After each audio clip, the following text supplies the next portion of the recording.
as the author of this award-winning novel, I was curious as to the genesis of the story for you. Where did personally this come from? What inspired you to write it? I think a lot of different places. One of the starting things was I remembered. Sorry, I'm a little emotional right now. This is I've seen it 4 or 5 times, but for some reason today it's hitting me in a different way. But I remember being in junior high, and I remember this girl in one of my classes who was in 8th grade, and this rumor that she had this 20-year-old boyfriend, and this was like 1983 or 1984, so it was a while ago. But still, as a 13-year-old, I was like, what? Like, how does that work? Or what are the parents doing? And then, so I thought about that, and I thought about probably at everyone's high school, there's always stories about different girls at school. It's always girls, like, it's never boys that there's like rumors about, unless it's a cool thing. And it's just like weird stories about some weird sex thing that different girls were involved in, and just kind of, I remember even in high school just thinking, that's probably not true, or that's probably not the whole story, and just thinking about that kind of a person that I knew in high school and getting inside that experience. And then there were a few other things. As I was writing it, I read Member of the Wedding by Carson McCullers, and that character, Frankie, is just kind of, has this fantasy about getting married with her older brother and his fiance, and like this whole life she's gonna have with them, and they have to like drag her out of the car after the wedding because she can't go with them on the honeymoon, and it's just heartbreaking. I just thought about all that kind of stuff just kind of percolates in a writer's mind and comes together. And Emily, what was your process in adapting it, and what personal experiences did you bring to that? And also talk a little bit about writing and producing and working with Kyra to bring this to the screen.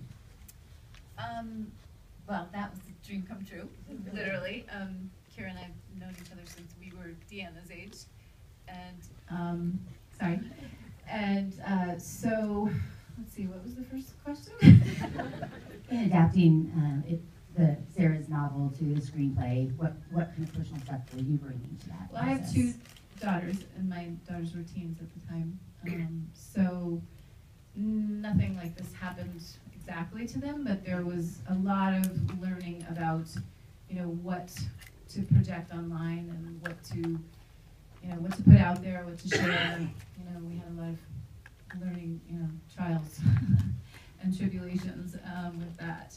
So certainly that was one way that we felt that the film could feel a little more updated and contemporary.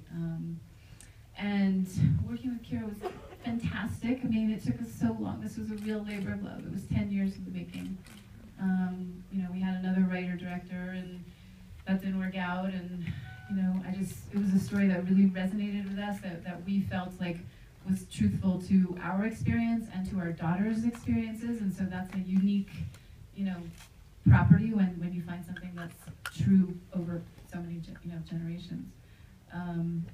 So it just stuck with us, and then I decided to give it a go with the writing, and then Kiko wanted to direct it, and so it's fantastic.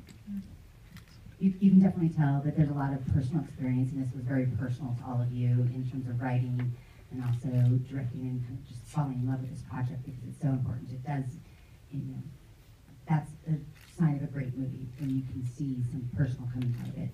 But I want to talk to you a little bit about, you said that since you were 16 when you started as a professional actress, everything you've done up until that point was leading up to this moment of directing. Yeah. Thank you. Keep doing it. But what was the aha moment on this particular project that gave you the confidence to take the leap? Because I know originally you were going to produce and you were going to have someone else direct. Yeah. And then what triggered in your mind, and you're like, no, I'm going to do this. Yeah, I just think it was a lot of years of kind of being. I think it probably started with the closer when you're on a show, an episodic, you have new directors all the time. Like every episode, you get a new director, and you're having to recalibrate into a new pace, into a new kind of point of view. And I always felt like I knew exactly what James Duff was going for. I knew exactly what the writer was going for. And honestly, I don't know, as an actor, I've always approached acting as I'm just a small piece in a very big plan and purpose and idea that is the writer's. And I am always in service of that purpose. And so I've always thought about the big, big, big picture. And when I was on The Closer, I would do a lot of, why are we shooting it like this? And maybe we should shoot it like this. But I said it in a really nice way.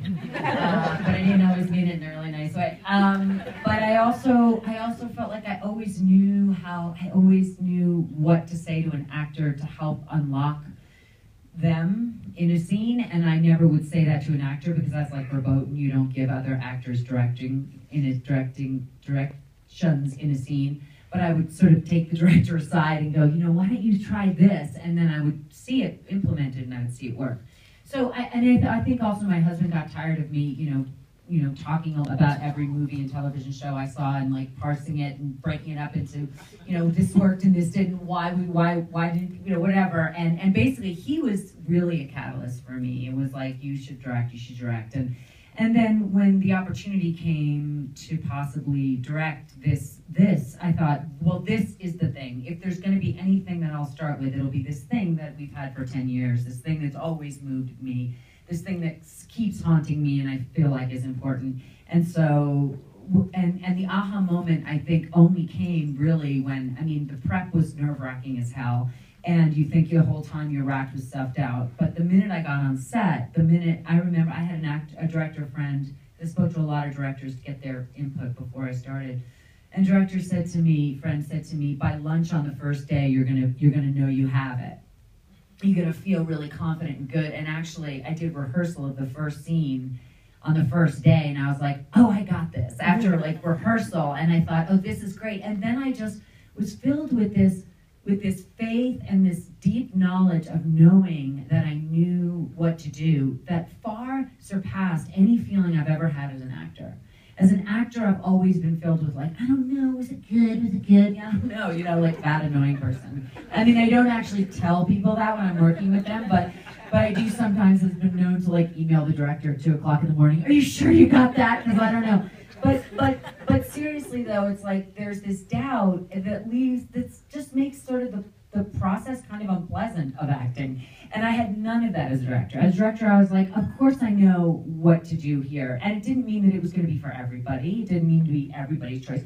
But I knew it was my choice, and that because it was what I was trying to do, it was right for me in that moment. All I can do is the best version of something. But there's this feeling of like joy and freedom and lightness of being that I never have as an actor, that I had as a director, which is like so great. Who wants to be filled with self-doubt and all that? But anyway. Well, you should feel no self-doubt about your directing. It's amazing. You also shouldn't feel any self-doubt about your acting, but it's a different conversation. You talked about your husband being the catalyst, Mr. Kevin Bacon. Was he always your first choice to play this role? Yeah. Well, when we were trying to make it as a feature, I said to him, if we need to, get money, which of course you need money to make movies, I said, will you do me a solid and play the role of Michael? And Michael was such a fantastic role on the page that he was like, oh my God, I love that role. And if I'm not busy and available, sure. And then, anyway, so yes, he ended up being available and not busy and did me a solid. But it's a great role, and he was great in it. And I joke it's the best work he's ever done. But for me, but that's what for me. He's ever worked with. Yes, exactly. No, but it was amazing. I was so grateful to have him, and he's brilliant in it, isn't he? Yeah. Well, then let's talk about the rest of the family affair. Yes, exactly. Sosie. Yeah. So Sosie we'd always had readings of the screenplay, and Sosie had always read Deanna because she was young enough. And then when we finally got to make the movie, it actually wasn't even my idea. It was Emily's idea, and Emily said, she's old enough to play Stacy. And I thought, oh, that's brilliant. That's absolutely brilliant. And she's amazing. And it's very unlike her. actually, her old nanny is here, and she will tell you she's really not quite that person.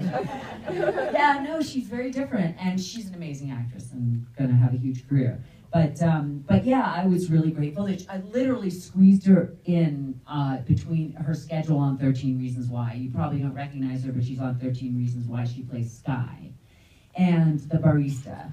And in any case, literally, we were like in second position to 13 Reasons Why. She got her mother, for God's sakes.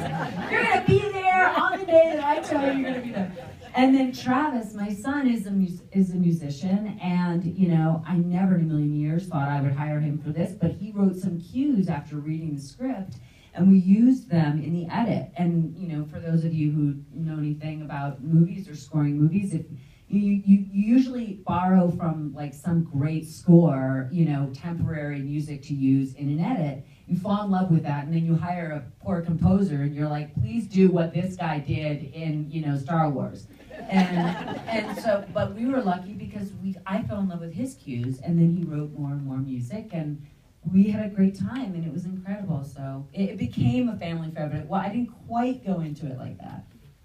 Sarah, how do you feel about the portrayals? I mean, these are characters you've pictured in your mind. Well, it's always, I love the casting, and I love Sosie as Stacy brings humor to it. You know, she brings a real, which is there in the character. Is anyone in here a novelist? Anyone write novels or short stories, fiction? Yeah, there's got to be someone who's dabbled at least a little.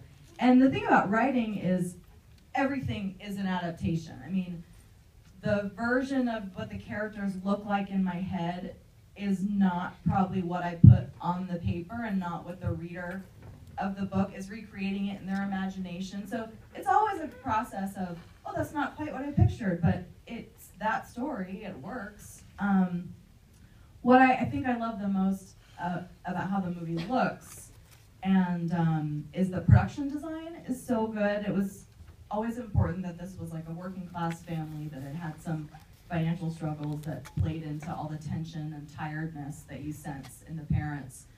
And it looks so good. The wardrobe, like no one looks like, you know, richer than they're supposed to be. I thought everyone did a great job. I love the dynamic between Ryan Shane as Deanna and Ian as her brother Darren. That's the key relationship in the book, and I love how they worked out together. Yeah, I mean, as an author, I'm not one of those, you know, we're like, I'm gonna get in there and like make sure everything is the way I would do it. I just thought, oh, I love movies, and I can't wait to see it. I think a movie is a totally different thing from a book, and I know like authors who can make themselves miserable by like being control freaky about it. And there's some differences in the movie from the book and some updates, and I love how Emily adapted it, and I love the casting, and like I just enjoy it as someone who enjoys movies. I think the young actors in this are so good. If you recognize Tommy and Jason, they're in a hilarious web series called Letterkenny. It's very strange. And have you seen them in that? No, I haven't. Oh, it's hysterical. It's really weird. It's this weird Canadian thing that's hysterical. Anyway, I thought they were all great. You said something interesting last night. I actually want to quote it directly, using your curse word as well. But it really struck me, and I've been thinking about it since last night. We were talking about girls, and you said girls have always been told to be small, and I hope we are fucking over that. I hope we're over that too. But what else do we need to be doing to create more confidence in young girls? And I think Emily, do you feel like you have? Oh gosh. Sure, toss me the really tough one. God, I know. Oh my God. I don't know. I'm just trying to think about that just today. Actually, I actually have a thought. Okay, go Okay, sorry, I totally interrupted you. Best friends. I think it's about learning. It's about not shaming each other for any of our feelings, because our feelings are deep and fast, and they run the gamut of like really good feelings and really angry feelings and really grief-stricken feelings and really shameful, quote-unquote, feelings. And I think that if we can hold a bigger container for our girls and our boys to have their feelings, because we're human, we have so many feelings.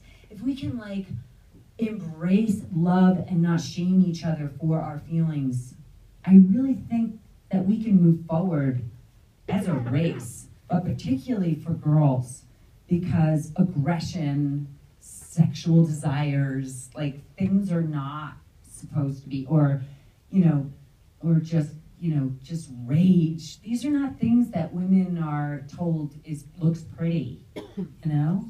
So I think that's a small part of it. I'm sure you have another thought. I would just add that, you know, I mean, this is so much easier said than done, of course, but that I think Deanna's journey is about, you know, trying to value her own judgments more than she does other people's, you know. And so I would say that is really a key to becoming, you know, a young woman, is you have to, you know, try to silence some of the voices out there and look inside, you know, and find out what really matters. And then for parents to communicate, I think, with love, that where there's love and communication, you know, there's possibilities. But so this family's kind of all divided and in their own corners, and when they come back together, you feel like hopeful again that you know, they're going to find their way. Thank you. I know people are dying out here to ask questions, so I will try to find them in these glaring lights and have them stand up and talk loud. So raise your hand if you have a question. Oh, we got the first one right here. That was easy to see. Well, I have very simple questions. First of all, great job on that. Great movie, great story. Thank you. A couple of very simple questions. Great story. Great job. Great movie. Enjoyed that. So I always, it's kind of weird, but when I watch movies, I love to know, where was this filmed? Where is this taking place? So I'm looking for license plates or something. Or so, you know, somebody to just go ahead and give it away. Was this in Oregon? Well, it was supposed to be Oregon, but we shot it in Vancouver. Oh, Shot it in where? Vancouver, Canada. Yeah. Okay, terrific. And then I also just wanted to ask, as far as your son and the music, I was just curious as to what degree, did we actually hear some music that he recorded? Is he a musician? Yes, he wrote all the score, so you may not notice, some people don't notice score, but, and that means it's good. If you notice score and it's jarring, that's bad. But he didn't write the songs. Actually, there's one song that he wrote. When she's walking home and Stacy's in the car, that metal song is something that he wrote because he's metal, and that's the music he writes. But he composed all the, like, you know, Production music. Right. Exactly. Yeah, it's great. Thank you. Thank you. Thank you. People are always nervous. Come on, use your voice. Say what she is. Hi. Right there. What is the symbolism behind the root beer? Oh, when I was writing the book, you try as a writer to not Oh, put what was the symbolism behind the root beer? Question. Yeah, symbolism behind the root beer. You try not to put brand names unless you're getting paid to do product placement. So it's like, oh, she grabbed a Coke. Well, she grabbed a cola. That sounds awkward. So root beer was the thing I could think of that wasn't commonly branded. But I did was funny on Twitter the night that it showed on television. Someone was saying, like, maybe this family wouldn't be so poor if they weren't spending so much money on root beer. The gourmet root beer. You know, there's no special symbolism. That's just like her favorite drink. I liked that. I kept that in because I thought that was really cool. I don't know, it was just a unique character thing. Like that, she likes root beer. Kyra, do you miss the big yellow chair from last night, and how did you get out of it? Don't miss it, but you know, these high chairs are good. At least you can see me better. Right here. I found myself very frustrated with the parents in this movie, particularly in the beginning, and was the intent to be very frustrated that they weren't more helpful or more available to the kids in their struggle? Yeah, I mean, was it intentional? Well, that's the way it was written. But I also think that, I think that seeing their daughter on a sex tape that goes viral is something that they weren't prepared for. And this is not a family that talks about feelings, This is a family that's really scared of their feelings. Witness the dad crying alone in his car, hiding, This is not a family that talks about thoughts and feelings. And so I think they're just at a loss. And I think that people have, a lot of people have like a small amount of tools in their toolbox, and they just really couldn't, they just couldn't cope. I think it was just really hard for them. Also, I just realized that Deanna's journey kind of mirrors her dad's journey. Her dad is gone into this dark corner, and then there she goes. So she sort of models that behavior.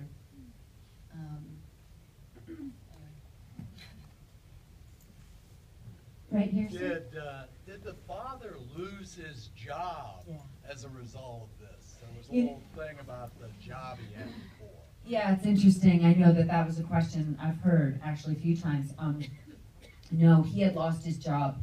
He lost his job a few years after it happened, but no, it was not that it was as a result. He was just shamed and ostracized by the community, or at least that's the way he felt.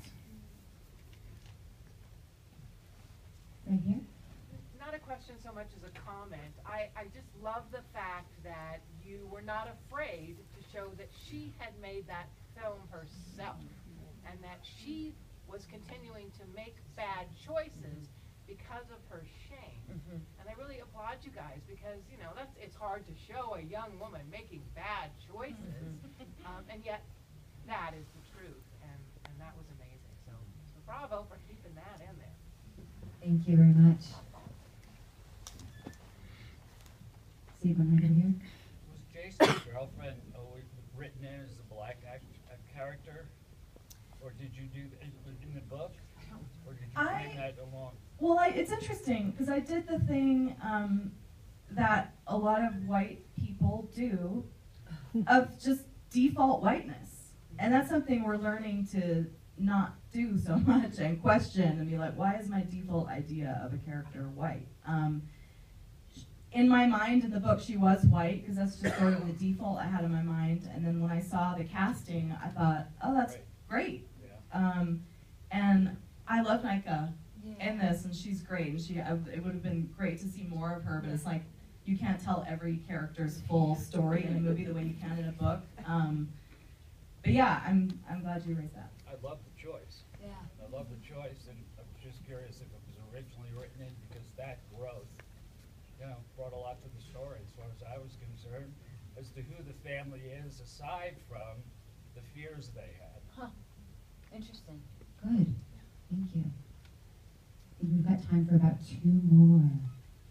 Straight ahead here. Question for the author. On Deanna, on it being heard that she did it herself, was that from like a point of naivety that she just thought she was sending it to her girlfriend? Or do you think she wanted to become viral and then didn't realize the extent of becoming viral? Or like what was the thought process behind it? I'm going to let Emily take this after I give my version of the answer. In the book, there's no video. So I wrote the first draft of the book in 2003, and it was published in 2007. So this was kind of pre-smartphones and all of that. In the book, it's a more internal experience where it's more like word of mouth and just the school grapevine. And I think, and the father catches them. He follows the car, and it's just yeah. Like he literally pulls Tommy out of the car.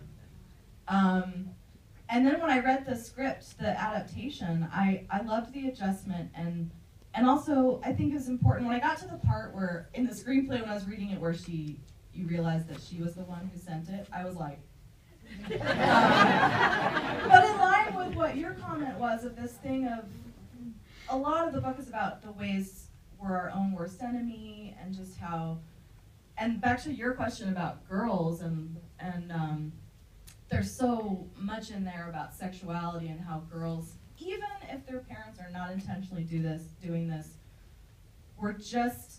the culture is that women see themselves in terms of the value of their physical appearance. And we're always seeing ourselves through male eyes, and how do we match up? And so when everything starts going wrong in her life, and she's abandoned by her brother, and she's abandoned by her father, and her boss is out of town, just all that is just like, well, I guess all there is to do is like go make out with Tommy, because that's my life apparently. But why don't you talk about how you made that choice with the video, with her being the one who sends it? You know, that is something I took from my personal experience, actually, because it happened to a friend of my daughter's. And I was stunned one day when I turned on my iPad and my daughter's phone was synced with my iPad, and these pictures came on that were just shocking. And I had found out that this girl had sent them around of herself. And I just thought, oh, how could she? I really wanted to understand that. And it became this conversation with my then 14-year-old daughter about, oh yeah, girls do that all the time. They think it's cool. They want to get the attention of boys. They don't really, they don't care if people say, they think they don't care, what people are going to say. They don't know what people are going to say. They just know that the boys think it's cool. So they don't really think out all the consequences of it. And I just thought that was endlessly fascinating.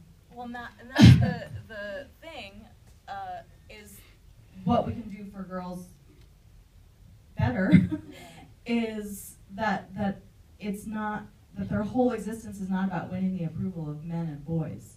And that is a really hard hurdle to overcome, because it's so just down in the bones of our culture. Yeah, I think it's unfortunately all in our DNA in a lot of ways, that ingrained. So. There's one over here. Yeah. Thank you. As a father of two teens, I was astounded by how well you captured a family under duress. Thank you. And I'm curious, which of you drove that?